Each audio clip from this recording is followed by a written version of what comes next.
तो इस हफ्ते की जो ब्रेकिंग न्यूज़ है वो यही है कि ऑस्ट्रेलिया नॉकआउट हो गया है।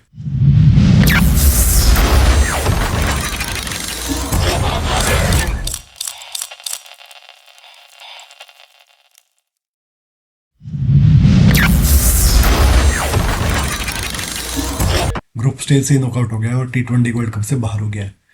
मतलब जब वर्ल्ड कप आता है और ऑस्ट्रेलिया आता है तो मतलब बाय डिफॉल्ट सेइंग है कि ऑस्ट्रेलिया ही जीतेगा, क्योंकि इतना धमाकेदार खेलते हैं ना, इतना हाई स्टैंडर्ड सेट कर रखे हैं ना इन लोगों ने। बट इस टूर्नामेंट में बिल्कुल अपोजिट हुआ है उसका। नॉकआउट स्टेज में हारे हैं, जिम्बाब्वे से हार गए, श्रीलंका से हार गए, और क्या रह गया? मतलब इससे बुरे दिन क्या चाहिए तुम्हें बेसिकली? इतना बुरा तो पाकिस्तान नहीं खेल रहा मेरे को लग रहा है जितना ऑस्ट्रेलिया खेली गई है इस टूर्नामेंट में। और भरे भरे स्टार प्लेयर लाते हैं, बट वही है नहीं, वो नाम के, वही है ना, नाम बड़े और दर्शन छोटे वाला हिसाब है। बस वो नाम के बेस पे खेलते हैं आधे से ज़्यादा, कोई परफॉर्मेंस नहीं आती, कोई कुछ नहीं होता। और इनके वही रीजंस है हमेशा की तरह। तो ये काफ़ी शॉकिंग न्यूज़ है, क्योंकि ग्रुप स्टेज में ऑस्ट्रेलिया का बाहर होना मतलब कि काफ़ी ख़राब चीज़ें गई हैं, मतलब काफ़ी चीज़ें ख़राब हुई हैं, तब जाके ऑस्ट्रेलिया इस स्टेज पे पहुंचा और नॉकआउट हुआ है। अदरवाइज यूजली होता नहीं है सब, ठीक है। और आई थिंक उसके मेरे को लगता है मल्टीपल रीजंस है जो मेरे को लगता है कि क्यों फेल हुई है ऑस्ट्रेलिया इस वर्ल्ड कप में। स्पेशली पहला, मेरे को लगता है जो इनके स्टार प्लेयर्स है, मैक्सवेल, मार्कस टोइनिस, कोई नहीं चला भाई।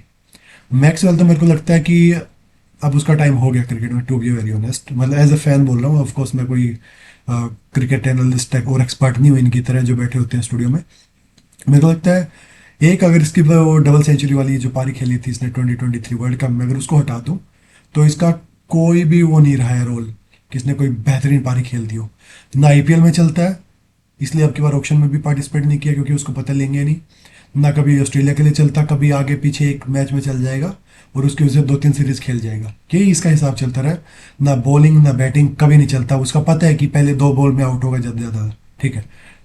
और कुछ भी नहीं होता इसका, ये काफ़ी टाइम से फ्लॉप हो रहा है। मेरे को लगता है अब लोगों को एक्चुअल में एज ए रिप्लेसमेंट ढूंढना शुरू करेंगे लोग, और मेरे को लगता है इस वर्ल्ड कप के बाद इसको नहीं लेंगे। मेरे को लग रहा है अगले वर्ल्ड कप तो भूल ही जाओ, मुझे लगता है अगले वर्ल्ड कप खेल पाएगा ये। और आने वाली सीरीज में भी मुझे लग नहीं रहा ये हिस्सा हो पाएगा, क्योंकि परफॉर्मेंस ही नहीं आ रही इतने सालों से। दूसरा मेरे को लगता है मार्कस टॉइनिस। मार्कस टॉइनिस मेरे को लगता है कि वो मैच में सिर्फ च्युइंगम चबाने ही आता है, ना उससे बैटिंग हो पा रही है ना बॉलिंग हो पा रही है।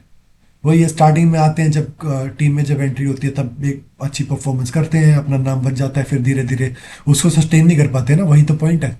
बंदे खोल, विराट कोहली जैसे तो हर कोई खेल देगा, बट 10-12 साल 15 साल तक नहीं खेल सकते ना लगातार उस लेवल पे। बस वही डिफरेंस आ जाता है इन लोगों में। ना उसकी बॉलिंग हो पा रही है ना बैटिंग हो रही है, ना कभी फॉर्म में दिखता है, कभी लगता ही नहीं कि ये मैच जिता भी देगा, वो लगता ही नहीं, वो कन्विक्शन आता ही नहीं उसको देख के। ना कभी फ्रेंचाइजी के लिए चलता है, पंजाब हो, लखनऊ हो, आरसीबी हो, कभी नहीं चला इनके लिए भी कुछ खास। और ऑस्ट्रेलिया के लिए तो रिसेंट टाइम में भी इसकी कोई यूटिलिटी आ नहीं रही है, मेरे को लगता है और बढ़िया रिप्लेसमेंट होंगे इसके ऑस्ट्रेलिया के डोमेस्टिक में, जो आई थिंक वो डेफिनेटली ट्राई कर सकते हैं। तीसरा मेरे को लगता है इनका जो ट्रेविस हेड है, जो सेट करता है टोन को कि मैच किस डायरेक्शन में जाएगा। वो ट्रेविस टुल्ला भी नहीं चला इस टूर्नामेंट में, तो इस वाले मैच में चला है श्रीलंका वाले में, अदरवाइज वो भी नहीं चला इस टूर्नामेंट में तो। और वो नहीं चलता तो फिर मिडिल ऑर्डर को ही संभालना पड़ता है, और वो इनका सबसे वीक पॉइंट है मिडिल ऑर्डर।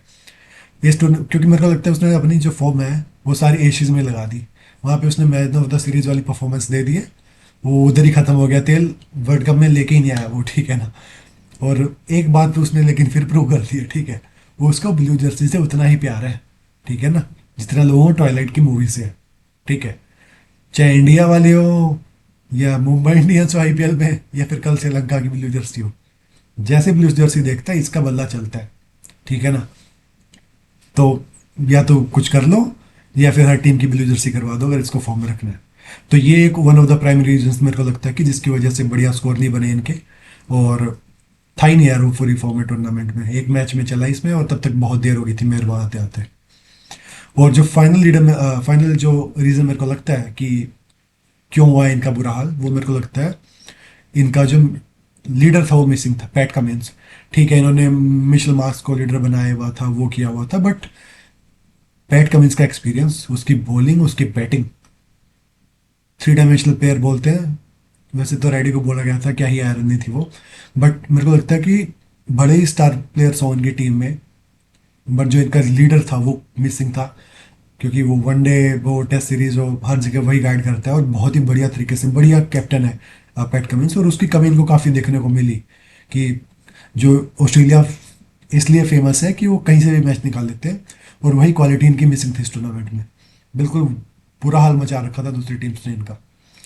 और और मेरे को लगता है सबसे प्राइमरी रीजंस इनकी बॉलिंग जो बहुत ज़्यादा वीक हो गई थी, क्योंकि इनकी जो पेस ट्रायो है, जॉस हेजलवुड बोल दो या हेजलगोड बोल दो आईपीएल का आरसीबी के लिए, मिशेल स्टार्क बेहतरीन फास्ट बॉलर इनका, ऑब्वियसली इतने लेजेंड है तो वो, और पैट कमिंस ऑफ कोर्स, ये तीनों ही नहीं थे इस वर्ल्ड कप में, तो इनकी बॉलिंग तो वीक होनी थी, और इतनी ज़्यादा वीक होनी थी कि मतलब इनसे 190 चेज करवा रहे हैं यार 18 ओवर्स में। और ऑस्ट्रेलिया जो फेमस है मतलब लोगों को निपटाने के लिए, टीम्स को निपटाने के लिए, तो ये हाल था इनका।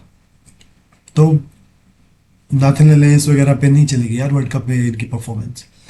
तो मेरे को लगता है ये रीजंस थे, मेरे को लगता है जो काफ़ी जिनका रोल रहा इम्पोर्टेंट कि ऑस्ट्रेलिया को नॉकआउट स्टेज में पहुंचाने के लिए और वहां से फिर घर पहुंचाने के लिए। स्टीव स्मिथ को बेचारे को बुलाया फ्लाइट पे बुक करके हेजलवुड के रिप्लेसमेंट के लिए, बट उससे पहले ही नॉकआउट हो गया। वो भाई आएगा, रास्ते में रहेगा या जाएगा, उसका क्या हिसाब है वो भी नहीं पता अभी तक तो। ठीक है, बट यही था। मेरे को लगता है इस वर्ल्ड कप के बाद काफ़ी लोगों के करियर पे थोड़ा मेरे को लगता है क्वेश्चन मार्क लगेंगे, स्पेशली मैक्सवेल। मेरे देखते हैं उसकी उम्र भी हो गई है, उसकी परफॉर्मेंस भी नहीं आ रही है, और जितने यंगस्टर हैं इनके पास वो आई थिंक हो सकता है कि उसको और यंगस्टर्स को प्रेफर करना शुरू करेंगे। मार्कस स्टोइनिस का मेरे को पता नहीं यार, वो कब आ जाएगा टीम में, कब चला जाएगा, उसको कुछ वो नहीं पता। वो बस आ, जैसे भी है वो पता नहीं, वो सरवाइव कर लेगा मेरे को लग रहा है कुछ सीरीज जैसे तैसे। बट मेरे को लगता है फ्यूचर एंगल से ऑस्ट्रेलिया को बियॉन्ड दिस जो उनका पेस बॉलिंग अटैक है, तो ये हेजलवुड, स्टार्क और कमिंस, इसके अलावा भी ऑप्शंस इनको रेडी करने शुरू करने पड़ेंगे, क्योंकि वो भी इवेंचुअली अब उनका भी टाइम आने वाला है रिटायरमेंट का। कब तक क्या ज़िंदगी भर थोड़ी खेलते रहेंगे। और ऑस्ट्रेलिया को आदत नहीं है इनके बिना खेलने की, जब भी खेलते हैं हक देते हैं लिटरली, और वो इन्होंने कर दिया इस टूर्नामेंट में भी। तो भी देखते हैं, इनको एक्चुअल में नरिश करना शुरू करने पड़ेंगे जो अपने की बॉलिंग रिप्लेसमेंट, जिनको ये फ्यूचर में अब मोर रिलायबल तरीके से खिलाना शुरू कर सके। तो देखते हैं आगे किस तरीके से ये अपने रिग्रुप करते हैं, रीथिंक करते हैं अपनी स्ट्रेटजीज को, अपनी टीम फॉर्मेशंस को, अपने बॉलिंग प्लान्स को, अपने बैटिंग स्क्वाड्स को। बाकी thank you so much for watching the video. Please like the video, subscribe the channel and share your opinion in the comment section.